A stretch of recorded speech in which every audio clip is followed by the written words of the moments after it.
In this video, I wanted to share my thoughts and feelings about the huge changes that were finally announced by CrossFit this week for Masters athletes. These changes affect Masters athletes, teenagers, and adaptive athletes. But since I'm a Masters athlete, I'm just going to address the relevancy to Masters in this video. What was announced was significant. And here's the announcement. CrossFit is excited to announce a season expansion that will help grow the CrossFit Games Championship competition and create new opportunities to shine a spotlight on the athletes across all divisions. Masters athletes represent more than half of the CrossFit Open participants, and combined with teams and adaptive divisions, these athletes sit at the core of the sport's continued growth. It's the right thing to do to reward each group with their own distinct championship event and expand our overall championship season, says General Manager of Sport and Education, Dave Castro. What this means for Masters is that we will be competing not at the CrossFit Games in Fort Worth, Texas. We will have our own CrossFit Games in-person event hosted by the Legends Championship. That's the news. That's what we know. We also know that we will qualify to this championship via the Open, quarterfinals, and semifinals. We don't have all of the details. I think the big questions that still remain, I'll jump into these, and again, it's not in any particular order, but what is this going to be called? Because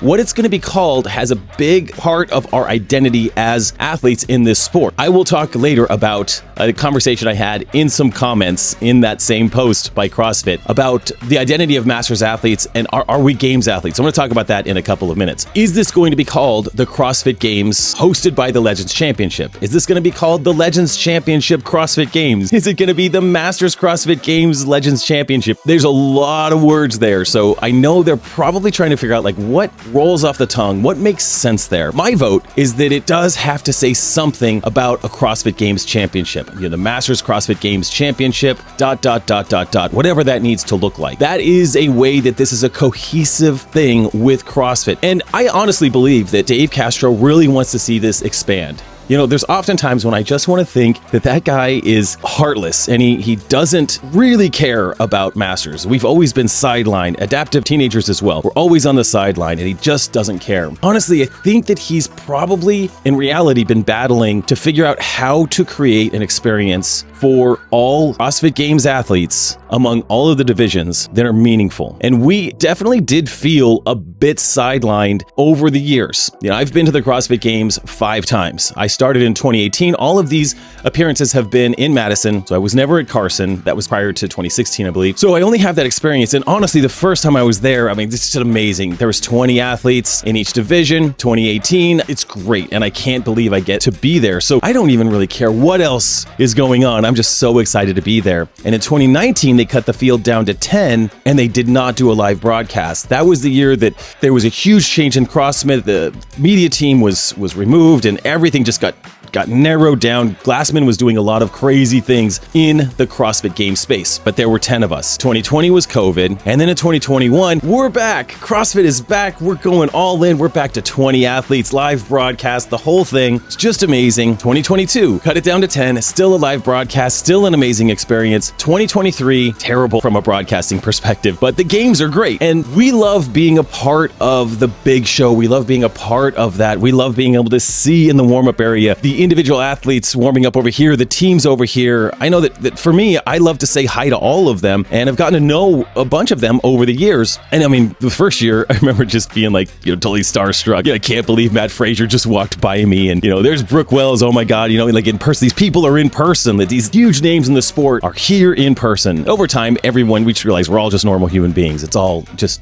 normal and it's fine. But we really did enjoy being a part of the giant fitness festival, which is the CrossFit Games. You go there and you're just with everybody, and we're going to miss that. And that's a bummer. But at the same time, we were on the side. I remember last year, one of the most special events, swimming and skiing, everybody in the games, adaptive age group, individuals, we all did the exact same workout, and our broadcast just before My Heat went got cut because there was an individual event happening and the broadcast team had to switch over to that. That year, my friends, my older kids in Colorado were texting like, hey, what happened to the broadcast? And I was like, well, I did the swim event. I went really well, but they had to switch it over. And that's just part of it. So that was one of the things that we did feel at the CrossFit Games is that we were a sideshow, and it almost felt like they were just trying to work us in, get us through the competition so that they could get on with the overall show. In 2021, we had 20 participants per division, and it was incredible. So great to have that many people. In 2022 and 2023, it got whittled down to 10, and we kept getting this message from CrossFit that, the reason that we have 10 athletes in each division is so that we can do so much more with you in competition. But what it ended up doing is just made it much more efficient. So now we still have 20-person heats happening. It's just 10 men and 10 women. It was more of like a consolidation. The expansion of the CrossFit Games in this respect, the championship series that has these 3 or 4 total huge competitions, adaptive, teenagers, masters, individuals, and teams, that's going to create a really fun season, I think, going forward. But what is it going to be called? When is it going to be? Because I think in a perfect world, and I've talked about this in a number of different podcasts, the perfect world has the championship series leading up to the individual and teams CrossFit Games in Fort Worth. A perfect scenario has teens and adaptive and masters competitions the weekends before, leading up to the game, sort of building to this crescendo. Then you can use all the footage from the teenagers, from the adaptive athletes, from the masters athletes in the CrossFit Games. You can use that in the live stream. All of those things are super inspirational. You want teenagers in the sport, you got to show teenagers doing amazing things.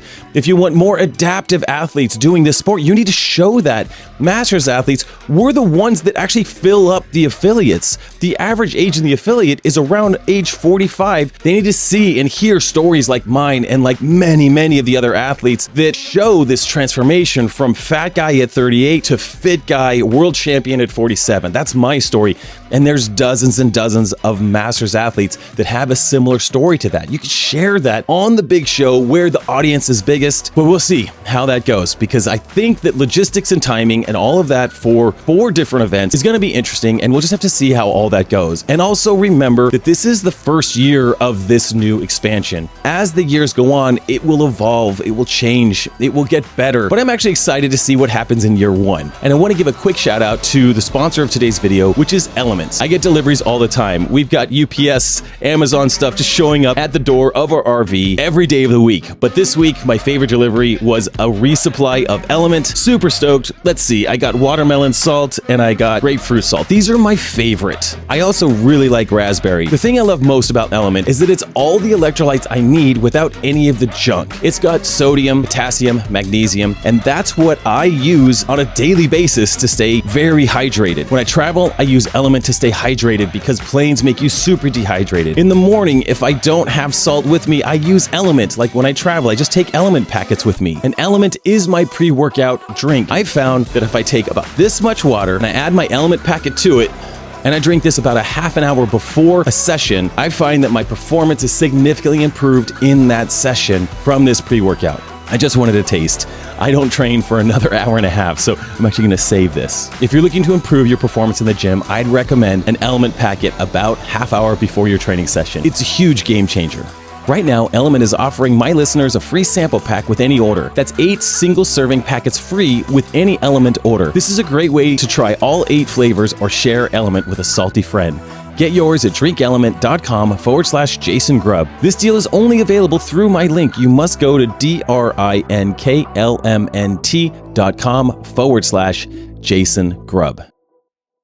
The other question, although it's not a significant question because I'm going to go no matter what, is where our competition will be in 2024. I'm not upset if it's not in Fort Worth. Like, that's okay. This is going to be super hot there. I know we'll be indoors, but I do like getting outdoors for competition as well. So I'm hoping for a location that is easy to get to, that my family would want to come to, and that we can get people traveling from around the country and around the world to come and watch this. And that's where I'm hoping location will become a factor. Hey, come and watch the Masters CrossFit Games and then spend a week enjoying blank town, wherever this is. So that's a fingers crossed situation right there. And by the way, this is all I can cross my fingers. They don't cross. That's it. So the fingers are crossed. I just want to think about the intent of this, because when I first heard this rumor at the games, I was sad. I was more than sad. I was angry. I was salty at CrossFit, thinking, they just don't care, and they're not going to do the broadcast. They're now going to spin us off. They're literally cutting off the masters, the adaptive, the age group. My 10-year-old loved watching the teenagers go just before me. Man, he loved watching that. He was inspired to be a CrossFit Games athlete as a teenager because he got to watch that. And the first thing he said was, will we get to see the teenagers at your CrossFit Games, Dad? And I was like, I don't think so. I don't think they're going to be there this year. And he's like, oh, that's a bummer. And I think that is a bummer. Change is hard. And CrossFit did give us this taste of this huge experience where we're all together. And so is there actual intent to just focus on the individuals and teams? And I'm not even sure if teams get a ton of watch time. So maybe down the road, it's just the individuals doing a huge event in different locations every year. I'm not sure. Are they just trying to do that? Or are they really looking to expand and put a spotlight on each one of these divisions in their own unique way? And we could choose how we want to look at it. Initially, I did see it as they're just cutting us off, and I was bummed. Now I think truly the intent is to expand what this looks like, to expand the competitions, to expand the field, to provide an even better experience for the athletes. That's one of the reasons why I think CrossFit chose Legends. I've been to Legends the past 3 years, and each experience at the Legends has been an incredible experience. It was actually amazing that they were able to pull off a competition in 2020, given the logistics of the pandemic that was happening. In 2021, it was an incredible experience in San Diego, and in 2022, they completely transformed the Mayhem affiliate into a stadium, is what it really felt like. So they are really good at putting on a big event with appropriate tests for masters athletes. I would say even more appropriate than the games. I mean, they're such challenging tests, absolute just crushing endeavors for masters athletes, but not inappropriate. They're really appropriate tests. And they also know how to scale for each age group, which is also great. They've also invested heavily in a live broadcast. In 2022 and 2023, the broadcast was stellar. It's absolutely amazing. And I know that they went out of pocket for that. Like, that was above and beyond their budget. That live broadcast is very expensive and is something that we'd love to see in the future. So I think the intent is to see this expand. I got to get on the phone with Bob Jennings, who is one of the founders of the Legends Championship this week, and he shared with me some things that I can't share publicly yet that helped settle some of my fears, some of my concerns. And I'll just say that I think we're in good hands, and I think that the partnership between Legends and CrossFit is going to be a good partnership. I believe CrossFit is highly invested in this, and it's not just handing this off and we'll see you later. I think there's a strong partnership there and a collaboration that will be very, very good for us as masters athletes. I'm just going to say that. So I actually have a lot of hope about this. I think that 2024 can be a really, really good year for us. Now, what are we going to be called, right? Are we going to be Legends champions? Are we going to be Masters Games champions? What's that going to look like in the future? If we qualify through the open quarterfinals and semifinals via CrossFit, and we have our in-person championship, will we still be called CrossFit Games athletes? And I just want to say, on a side note, I did get in an argument in the comments section on Instagram about what it means to be a games athlete, where I had an athlete in the individual age group, the 18 to 35 age group, who was a games competitor a few years ago, share that he doesn't believe that we are games athletes, that we really need to be clear that we are adaptive games athletes or teen games athletes or masters games athletes. You should not say, I'm Jason Grubb and I'm a games athlete. I should be clear with the rest of the world that I am a masters games athlete and that there is a significant difference and that I should, this was actually his words, I should know my place as a masters athlete. So that was the final word on his part. I decided not to go further on that. I just want to say, like, I know my place and I know the athletes that are in this sport because of me. I know the people that have started CrossFit because they've seen my story. I know my place. I know that my story resonates with hundreds and thousands of people who were stuck in bad habits, living really crappy lifestyles. And I know my place as a games athlete, as someone who's inspirational to them and as someone who works very hard for what I do. Is there a clear designation between an individual games athlete and a masters games athlete? Man, I say we're all working really hard to be great at a sport that we love. I am Jason Grubb. I am a games athlete, and I am a 4-time Masters Games champion. I'm just going to say that.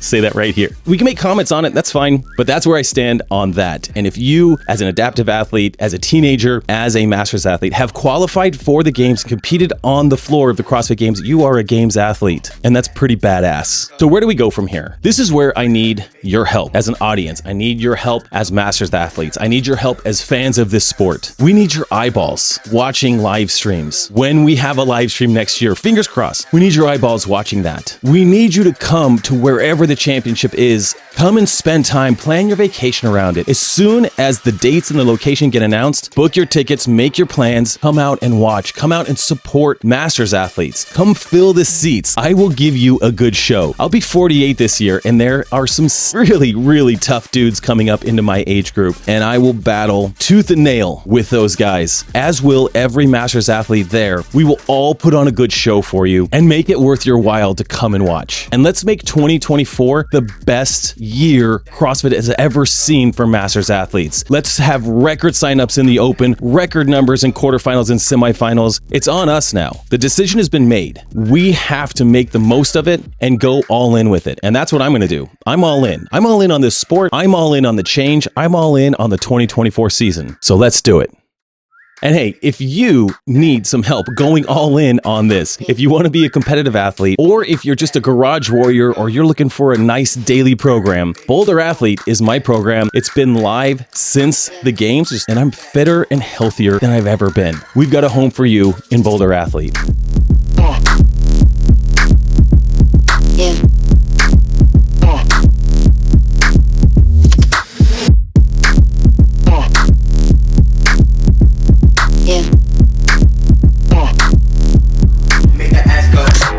And remember, guys, your best years are ahead of you. Get bolder, not older. See you next time.